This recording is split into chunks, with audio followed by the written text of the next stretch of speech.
3 septembre 2025, 11h00. La mer des Caraïbes était éclatante et paisible, mais sous cette apparente sérénité, des navires de guerre et des aéronefs américains convergeaient vers une seule cible. Un navire du cartel transportant assez de poison, d'argent et de misère pour déstabiliser la moitié d'un continent.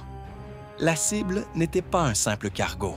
Long de 110 mètres et pesant 7200 tonnes, il avançait lentement vers le nord, arborant un pavillon civil, mais opérant comme une forteresse criminelle.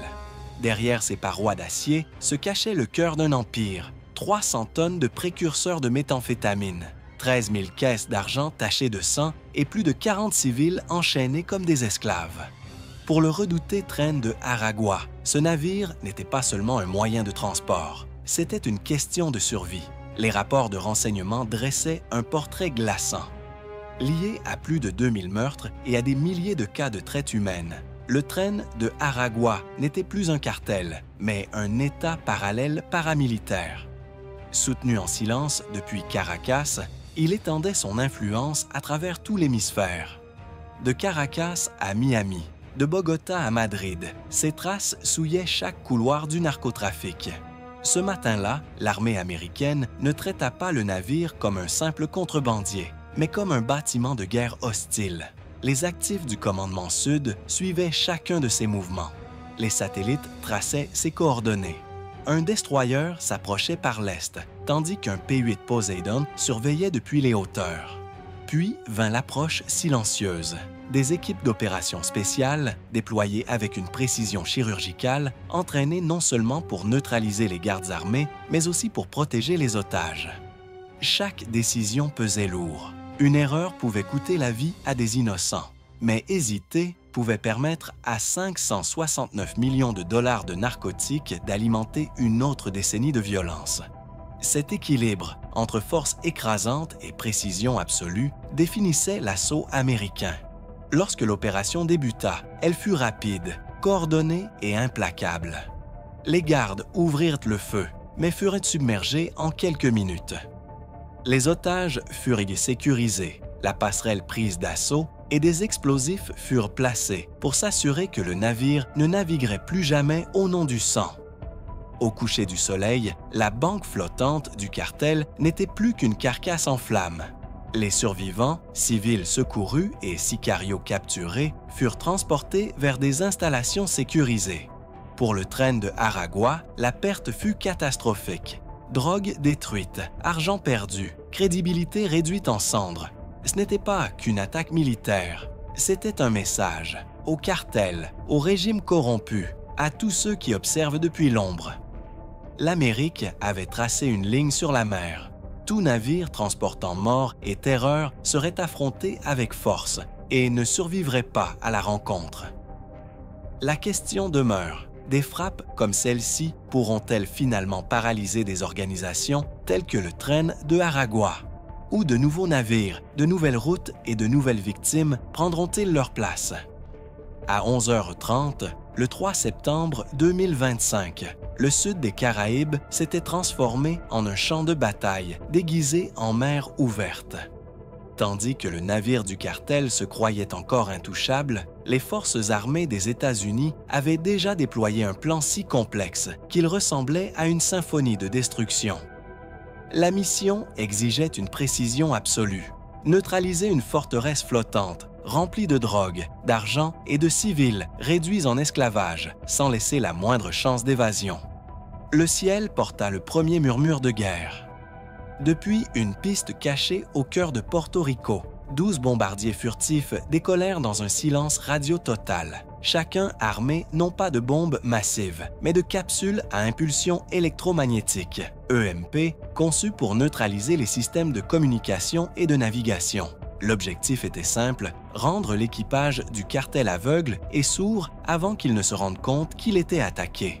Mais tandis que les avions approchaient d'en haut, la mer portait ses propres prédateurs.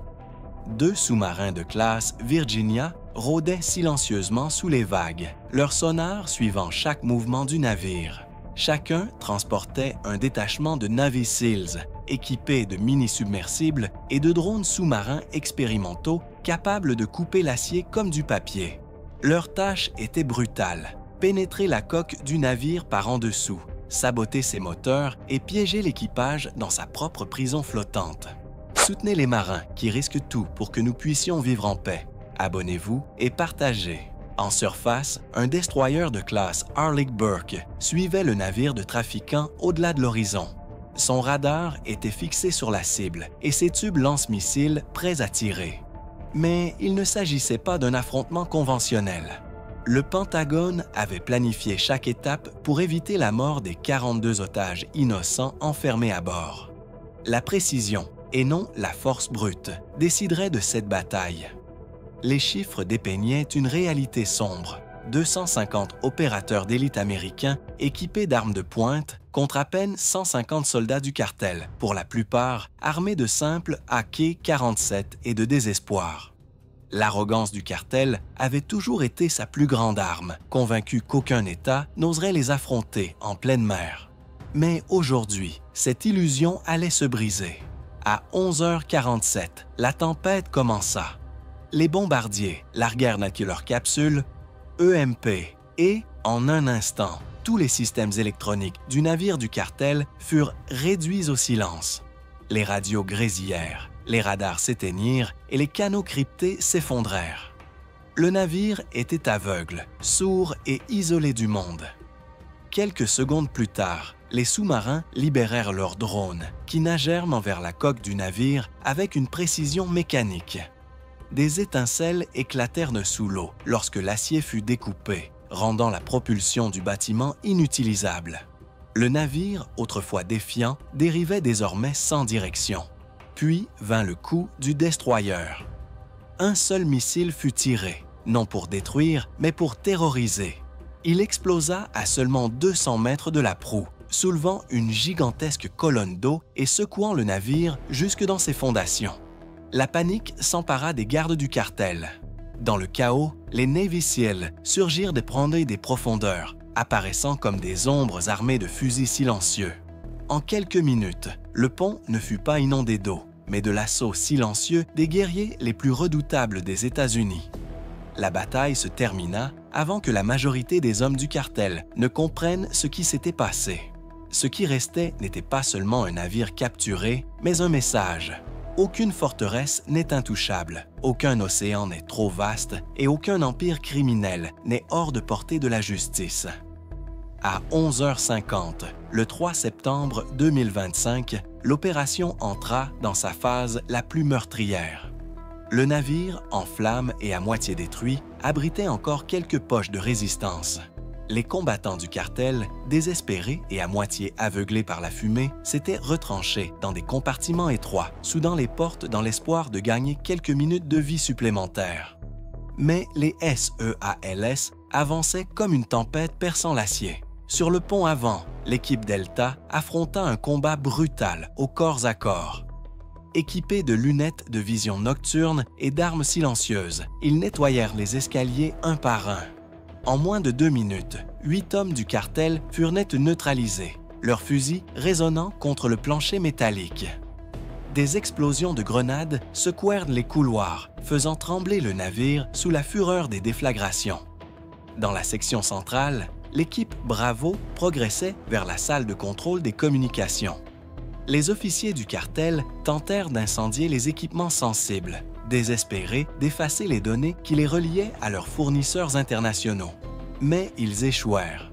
Les SEALs firent exploser les portes avec des charges de démolition, abattirent 3 défenseurs sur le champ et sécurisèrent les disques durs intacts.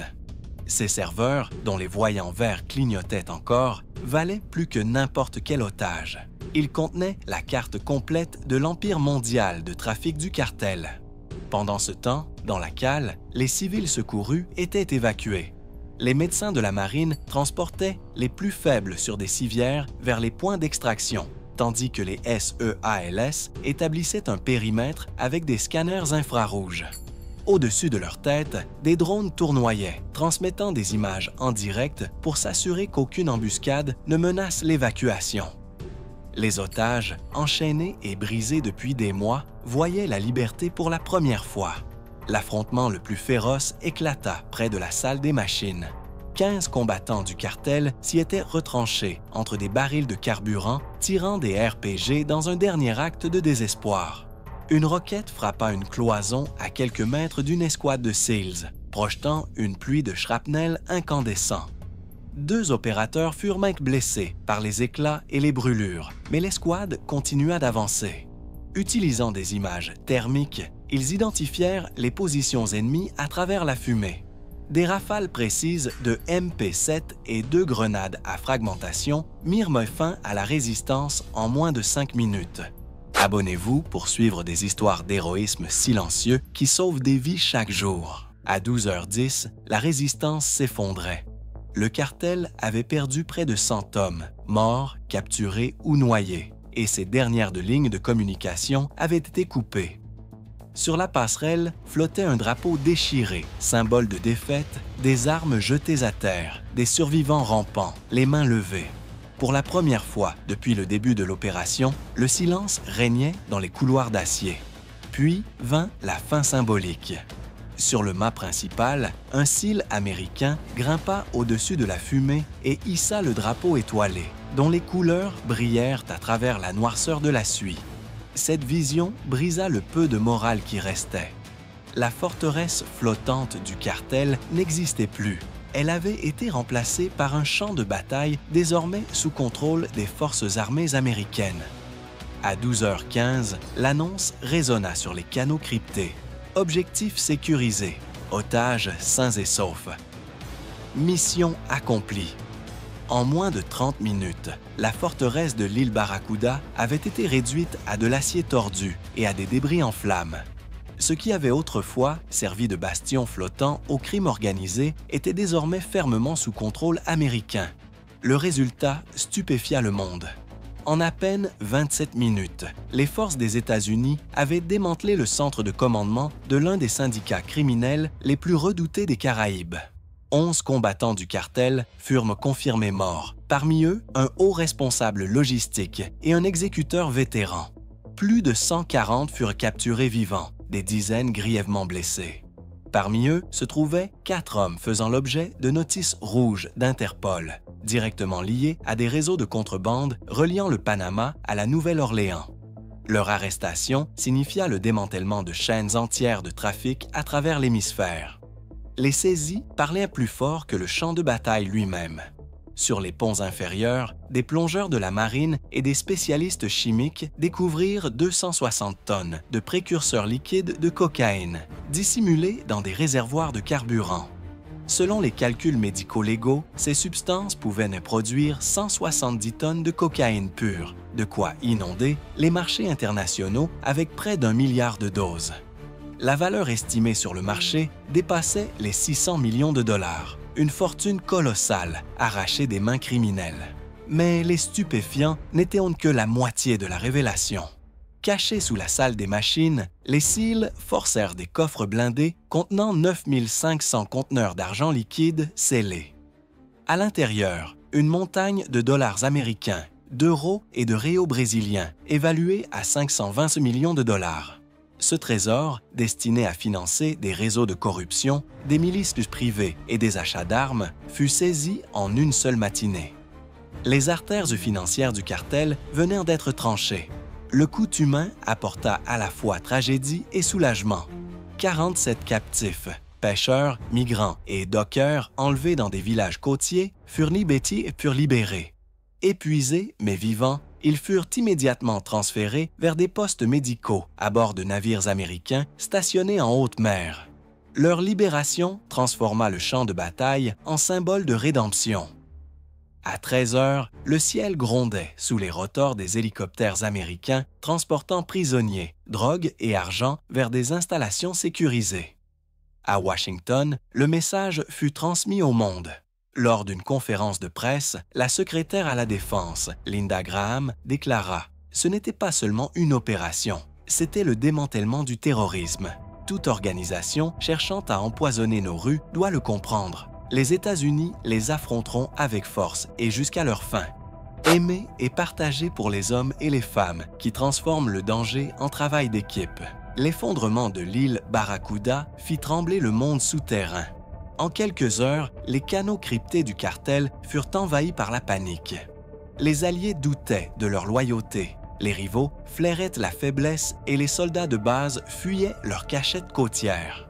En un seul coup, les États-Unis n'avaient pas seulement détruit une forteresse en mer, ils avaient fracturé la confiance même d'un syndicat qui se croyait intouchable.